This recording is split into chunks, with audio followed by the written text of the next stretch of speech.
Hello everyone, welcome to my channel where we talk about the things we love like gaming, shows, and anime.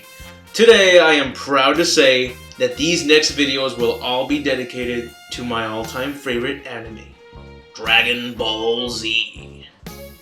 I have no idea how many videos I'll be making on Dragon Ball Z, but I hope you're either as much of a big fan as I am or at least interested in knowing more about it. On this list, I will show you some things you might never have seen or heard about Dragon Ball Z, so get ready, put on your scouters, because here we go. Number 10! Goku makes a special appearance on Yamada Katsutenai Wink TV. This is probably the most random guest appearance ever. Probably not when it comes to Japan. But if we ever saw something like Goku appear on an American TV show like Supernatural or The Walking Dead, then I would probably shit Dragon Balls and call everyone and ask if I'm not the only one who saw that randomness happen. I guess in Japan they're like, oh hey, it's Goku. What does he want? Goku appears just to teach him how to perform a Kamehameha. Lucky kids that got to see this in their country. Number 9. Goku sees Goku Jr. I'm pretty sure some of you have seen this. Some of you. Those who were very curious enough to watch anything GT related. The Dragon Ball GT saga definitely had many of us turn the other way and slap those little bitches who made it. I should make a video on the gayest things that come out of GT. Right, Trunks? Well, the footage I'm showing you is from the only GT movie to come out. It made me laugh when I found out that GT had only one movie. But when I let my curiosity get the best of me, I decided to watch it, and damn were my opinions so cruel on the movie. The movie didn't even wait 1 minute to start slapping us with golden dragon turds. They started the movie with, oh, and spoilers to those who are still fucking curious about this movie and want to watch it. But they started the movie by telling the viewers that everyone but that annoying fry pan is dead. Goku is dead. Gohan is dead. Chi-Chi is dead. Vegeta's dead. Piccolo went to fucking hell. Yamcha never made a family. Chaozu never grew up. Yajirobe got diabetes and couldn't have children. Krillin died looking like fucking Mario. Everybody you know is fucking dead. Okay, maybe that wasn't all true. But they might as well have kicked us while we're down. Goku's great super great grandson is sticking around with old Granny Fry Pan, and that's all. This is the most depressing movie I've seen. And I thought that the GT saga alone was depressing enough. In this movie, little Goku Jr. is being trained by Fry Pan, and then she gets sent to the hospital, and Goku Jr. goes off in an adventure to find a Dragon Ball. A Dragon Ball. And summon Shenron with it to help Fry Pan from passing away. Like the rest of the Z fighters. Oh god.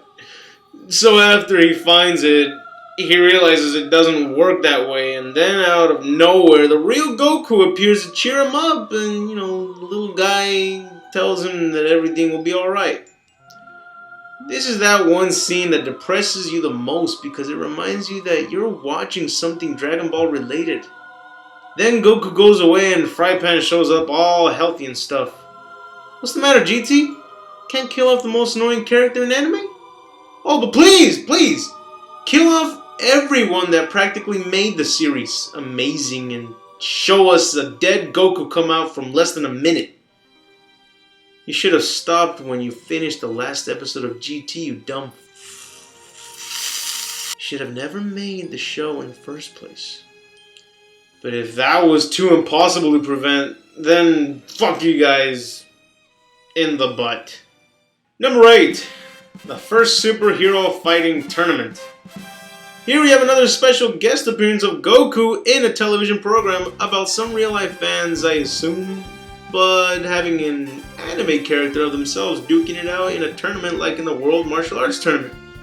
It's kind of interesting to see Goku and listen to the music from Dragon Ball Z when they fight. It's nice and simply takes you back to the good old days of watching the show growing up. Goku may not fight in this, but having him spectate the fights is better than nothing at all. Number 7, Dragon Ball Z Heroes. There has been a number of Dragon Ball Z games that were never released outside of Japan, and Heroes is one of them that made us all wish we got to play it. Sadly, the only thing we were left with was watching these awesome clips to the game, and, well, this is where the story mode is nothing but what-if storylines.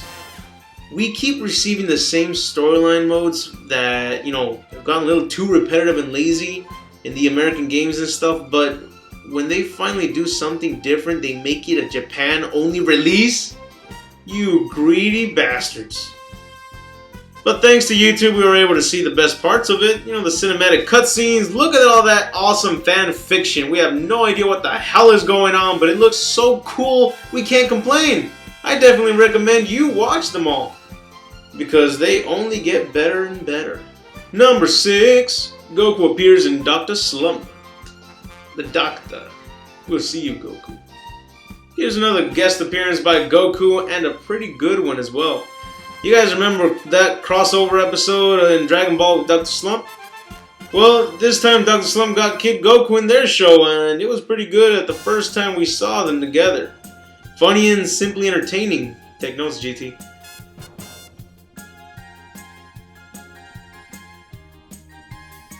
One of the best parts is when they get a hold of a Dragon Ball Z manga and something very interesting happens. We see the manga version of Goku take on Kid Buu. Amazing. What the fuck is going on in this world of Dr. Slump? See, Dr. Slump has to offer this to us. When you combine it with Dragon Ball, it's simply genius. Number 5. Ooh, it's Dragon Ball Multiverse. This may not be animated footage, but instead a fan-made manga. I know you're all probably asking, what the hell is this doing on this list? Well, hear me out on this one. The Dragon Ball Multiverse may be a fan-made manga, but it's the coolest and most amazing thing I have ever seen. The fact that it's fan-made surprises me the most, but from the beginning, you will be out of your seat and unable to stop clicking to see the next page. Let me give you a small description on the Multiverse manga. Here, the Z Fighters are invited to a tournament against opponents from different universes. That means you get to encounter other Dragon Ball Z characters who took on a different path and became something else better or worse. Once the Z Fighters arrive, they encounter all sorts of fighters from different alternate universes, and they all have unique stories on how they became who they are. Like on this one universe, Frieza and his family annihilated everyone in their path, and they became the strongest and the biggest threat in their universe. Where in another universe, the Saiyan race took out Frieza before he could, wipe them all out to extinction. One of my favorites is where Goku did not hit his head as a child and became the enemy of Earth, and the only two strongest beings there to, protect the world was Yamcha and Tien.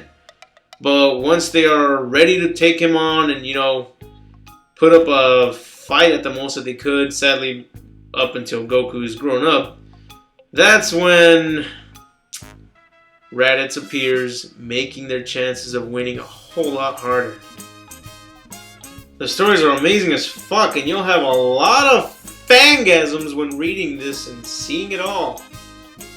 The manga looks so good you'll forget it's even fan-made. The only sad thing about it is that it's not yet finished. But that doesn't mean there isn't enough to view. There are over 985 pages complete so far, so yeah. Go check it out as soon as you can. Or after this video. Number 4, Goku and his friends return. This is a special OVA by the creator Akira Toriyama just for us fans to enjoy after all the years of loving Dragon Ball Z. This was the beginning to giving us a new storyline after the Buu saga. To me, it felt like a fun reunion to remind us of all the beauty and awesomeness we once had. But for some reason, this was never released in America. No idea why. Anyways, here we see all the characters having a good time playing, meeting, and eventually taking on a new threat. In case many of you have not seen this, I will not spoil it, but I will say this. Vegeta kills Bulma. Ah, yeah, right. You know, that old hunk of muscles wouldn't dare turn to the dark side again and do such a devilish thing, right?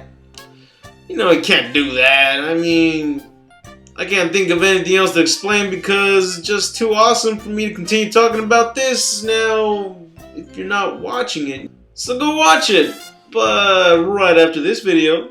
Don't go skipping my shit, dog, cause I love you. Number 3. Plan to eradicate the Saiyans. In case you haven't heard or seen this movie, it all started out as a video game. A game with all sorts of clips depending on what you choose to do in the game. Then it'll show up and show you what happens next. And to all our Asian friends out there, they got to enjoy it. To us, we got Legacy of Goku. Fuck. So, a lot of you have played Dragon Ball Z Raging Blast 2, am I right? In that game, they added an HD release of Plan to Eradicate the Saiyans. The only problem is that it's not the same as the original footage. In the HD release, it felt like a toned down version with less to show. I don't care about how HD it looks. You know, I mean, it's all the same to me. The least they could have done was make an English dubbed feature. Now, I'm not trying to bash on the HD version. It was good, but the original was just so much better. They took on minions, mini-bosses before taking on the ghosts of Frieza and the others, and then they take on Hatchiak at the end. Goku even mentions that Hatchiak is stronger than Broly. I'm surprised Vegeta didn't say, he is? Fuck that, I'm out.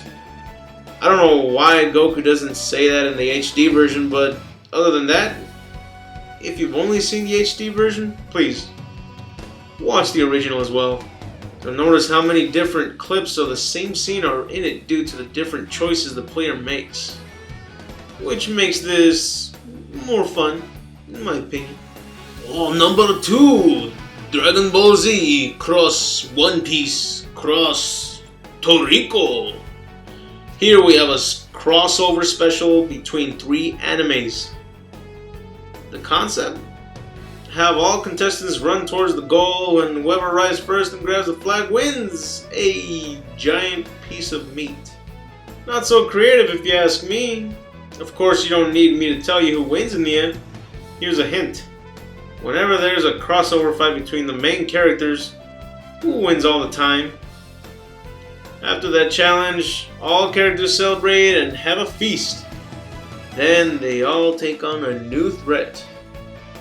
To be honest, I found better crossover episodes to be more entertaining than this, but the only reason why I put this for number 2 is because I know about everyone who's gonna be shouting, rage, trolling, and shit about this. Asking me why didn't I put this as number 1 or number 2? Yes, it was interesting, but did it live up to the hype? Not exactly, for me that is. But since I know a lot of people have not seen this yet, and there's a lot of huge fans for each of the franchises, then I know you guys will enjoy it more than I did. So check it out, and please let me know what your thoughts were on this crossover special. Now we finally got to number 1. This one is something special. Something we never got to see, and yet it was made. Something that would belong in a what-if story for something like a video game. Number 1! Goku travels through time. Here you have a special episode where the Z-Fighters travel through time using the time machine Trunks used. Only here, they encounter a new, stronger villain. Only time itself can defeat it. The fuck? Exactly. Here, only the strongest of them all can defeat it. The strongest being Goku. From every fucking universe. Ready to work together to face time itself. If you found that to be interesting and exciting, then I am sorry for getting you all hyped up. because instead this is more like a Q&A for the kids who think they know it all about Dragon Ball Z. Yes, again I apologize, but you know what? It's still somewhat interesting to watch, because when the hell are you gonna see Goku use the time machine to travel to the past and ask you trivia questions to see whether you really know it all or not? So you know what? I don't apologize. This shit is awesome. Hell of a classic special not many knew about. But if any of you believe you're a huge diehard fan of the entire Dragon Ball series, then see if you can answer all the trivia questions and get them all right. Make it a drinking game with your buddies, you know. Wrong answer makes you chug a drink. 2 wrong answers and you chug an extra drink, including your friends. 3 wrong answers and you get fucked by your friends. Okay, forget that last one. You get the idea. That's the end of the top 10 list. I hope you enjoyed the video. If so, put a thumbs up. And if there are any extra Dragon Ball Z footages out there you think should have made the list, please let me know in the comments. And if you want to see more of my videos, be sure to hit that subscribe button and I'll let you know when I post up more videos on my top 10 lists. This is Scorpion saying have an awesome day.